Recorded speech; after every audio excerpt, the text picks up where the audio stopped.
அஸ்ஸலாமு அலைக்கும். Welcome to my channel. என் சேனலை புதுசாக பார்க்குறீங்கன்னா என் சேனலை சப்ஸ்கிரைப் பண்ணி சப்போர்ட் பண்ணுங்கள். இன்றைக்கி ஒரு சூப்பரான மட்டன் குழம்பு எப்படி செய்கிறது, அதுவும் முஸ்லீம் ஸ்டைல் மட்டன் குழம்பு எப்படி செய்கிறது. நாங்கள் இதை கறி ஒரு குக்கரில் தேவையான அளவு கொஞ்சமாக எண்ணெய் ஊற்றி பட்டை கிராம்பு ஏலக்காய் எல்லாம் போட்டு நல்லா ஹீட்டாக ஒரு மீடியம் சைஸ் பெரிய வெங்காயத்தை ஆட் பண்ணிக்கலாம்.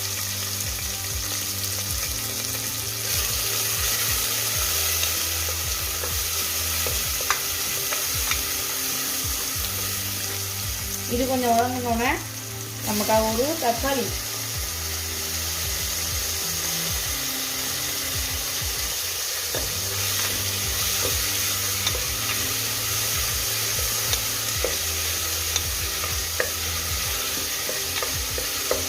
வெங்காயம் தக்காளி நல்லா வதங்கட்டும். இதுக்கு தேவையான அளவு உப்பு ஆட் பண்ணிட்டு நல்லா கொஞ்சம் மிக்ஸ் பண்ணி விட்டா அது வதங்குறதுக்கு ஈஸியாக இருக்கும். இது வதங்கிக்கிட்டு இருக்கிறப்ப ஒரு ஸ்பூன் இஞ்சி பூண்டு விட்டு இந்த வெங்காயம் தக்காளியோடைய நல்லா வதங்கி இதோடைய பச்சை வாசம்லாம் போகட்டும். இது போன பிறகு நம்ம ஸ்பைசஸ் எல்லாம் ஆட் பண்ணிட்டு நம்ம மட்டன் பீசஸையும் ஆட் பண்ணிட வேண்டியதான். ஒரு 1.5 ஸ்பூன் மிளகாத்தூள், 1 ஸ்பூன் ஜீரகத்தூள், 1 ஸ்பூன் மிளகு,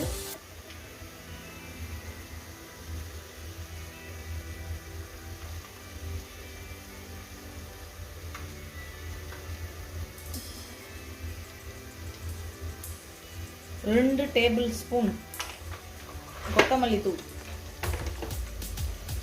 ஆட் பண்ணிட்டு இந்த ஸ்பைசஸ் எல்லாத்தையும் இந்த மாதிரி நல்லா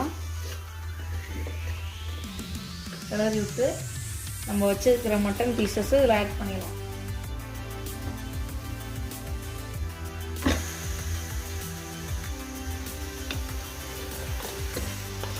நான் 300 கிராம் மட்டனுக்கு மசாலாவுடைய அளவுலாம் சொல்லியிருக்கேன். நீங்கள் அதிகமாக வைக்கணுன்னா ஒரு அரை ஸ்பூன் அதில் நீங்கள் மசாலாவில் கூட சேர்த்துக்கணும்.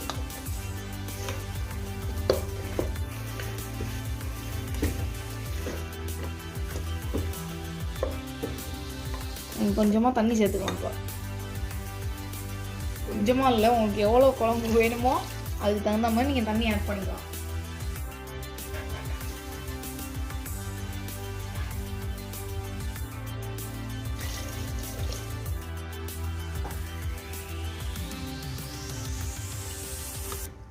நான் 2 glasses ஆஃப் வாட்டர் ஆட் பண்ணியிருக்கேன். கொஞ்சம் ஓப்பன்லேயே கொஞ்சம் கொதிக்கிட்டோம்.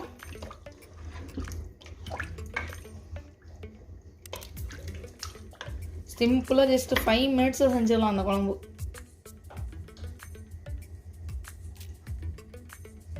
அப்புறம் ஒரு பெரிய சைஸ் பொட்டேட்டோ,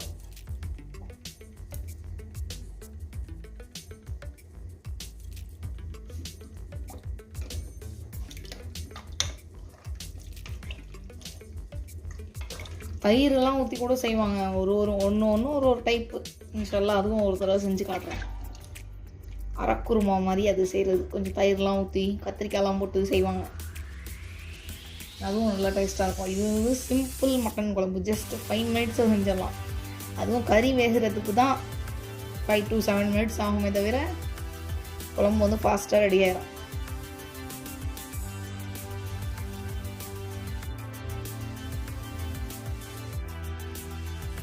குழம்புக்கு தேவையான ஒரே ஒரு பச்சை மிளகா,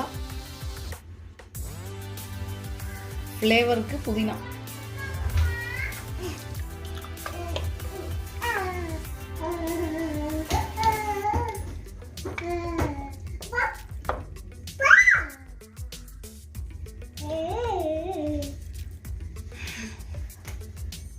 குக்கிங்லாம் கொஞ்சம் முன்னாடி கொஞ்சம் லைட்டாக சமைப்போம்ல, அவ்வளோவா தெரியாது.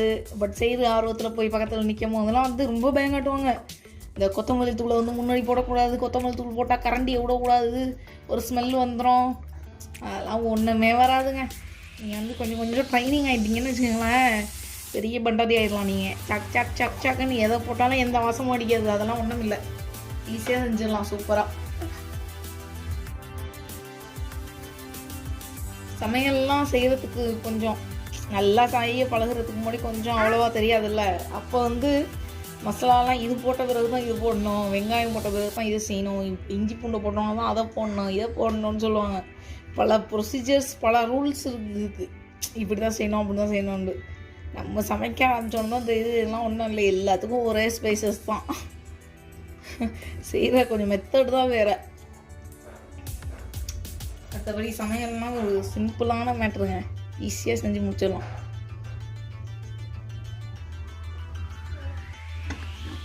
இப்போ கறி கொஞ்சம் எண்ணெய்லாம் எல்லாம் பிரிஞ்சு மேலே வந்துச்சு பாருங்க. இப்போ வந்து நம்ம குக்கரை மூடி ஒரு 3 விசில் வந்தோன்னா ஆஃப் பண்ணிடலாம். நம்மளுடைய சுவையான கறி குழம்பு ரெடி ஆகிடும். சூப்பராக 3 விசில் விட்டோன்னே கறி செம்மையாக வெந்து சூப்பராக ரெடி ஆயிடுச்சு. இங்கே பாருங்க,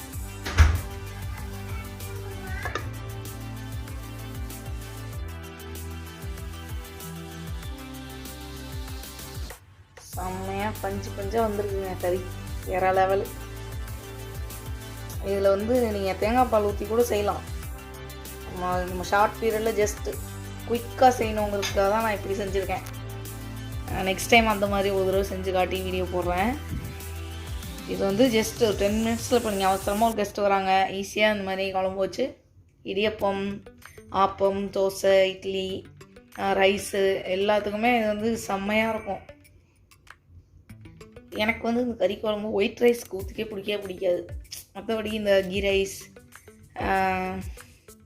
மற்ற நாஸ்டா, இடியப்பம், சப்பாத்திக்கெலாம் வேறு லெவலில் இருக்கும். ஒரு 2 சப்பாத்தி சாப்பிட்றவங்களாம் இந்த மாதிரி கறியான அந்த காய்ச்சி வச்சிங்கன்னு வச்சுக்கோங்க, 3-4 கூட சாப்பிடுவாங்க. அந்தளவுக்கு டேஸ்ட்டாக இருக்கும்.